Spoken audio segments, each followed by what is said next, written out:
We shouldn't have to be here this morning. You know, as of, I think, some point today, this is going to become the longest government shutdown in American history.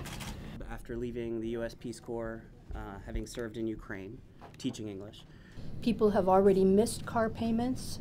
People have already been unable to pay their daycare providers because they're stockpiling money just so that they can pay for food, not knowing how long this is going to go on.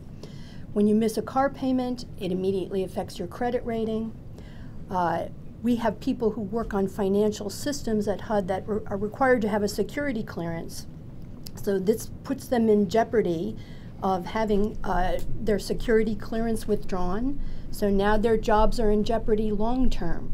And it's just very frustrating to effectively be told that for a policy initiative, you know, a policy initiative is more important than putting food on my daughter's table or putting clothes on my daughter's back or putting a roof over her head. You know, we bought a house here in Alexandria back in August, and you know, mortgage payment's going to come due at the end of the month, and I'm pretty sure that we'll be fine making that payment. I don't know what happens down the road. They are her care providers.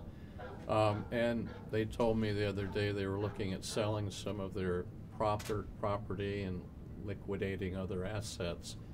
Federal employees are bearing the brunt of something on their back for a policy initiative that really we don't have anything to do with. You know, we go to work every day to serve the American public. And frankly, you know, in my role as a trial attorney, the policies of this administration. When I go into court, I defend them and advocate zealously. And now I'm being told that, you know, a policy initiative is more important than my family. This is my fourth shutdown I've been through. I've missed several paychecks throughout, some of them going back to Clinton and Gingrich. There's got to be a way to prevent this from happening again. We shouldn't be held hostage for this sort of thing. And why are we in the middle of this?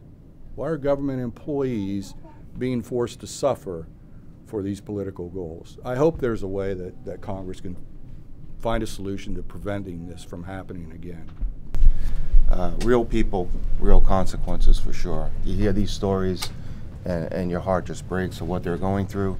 I have about 100 leave and earnings statements. Tell them who you are. I'm Paul Rinaldi. I'm the president of the National Air Traffic Controllers Association. I have about 100 leave and earnings statements for pay period 1 of 2019, where our members are actually showing up and working. Not only they're 40 hours a week, they're actually working overtime to keep the system up and running and getting paid nothing. I can't make a prediction. My gut tells me I think next week will be pivotal. I think, frankly, today being a no paycheck day and tomorrow being it'll become the longest shutdown in history. And with our colleagues back home this weekend and hearing from their folks, I think next week can be pivotal in this, pivotal for reopening. But that's my gut. That's not a prediction. This thing's twisting and turning. But you're sharing your stories is impressive, and your commitment to serving is impressive. Again and again, that was a theme around the table. Everybody is concerned and hoping that the shutdown will end soon and we would be back at our jobs and serving the American public. I'm angry. I'm scared. I've been planning, but I will say since the day, that Friday night when we went into government shutdown, Christmas was not a relaxing time for me. I've been really nervous. I was happy we got that first paycheck after Christmas for the work that we had done. But I was planning for the fact that we might not get this one. And I'm glad I did that because, I made all of the essential payments and I still have some funds to make sure we can, pay for food for the kids. But it's scary, and it's scary not knowing when I will get paid next. We saw that the government is actually sending out pay stubs with $0, almost worse than not having anything. So we're going to go back to the floor.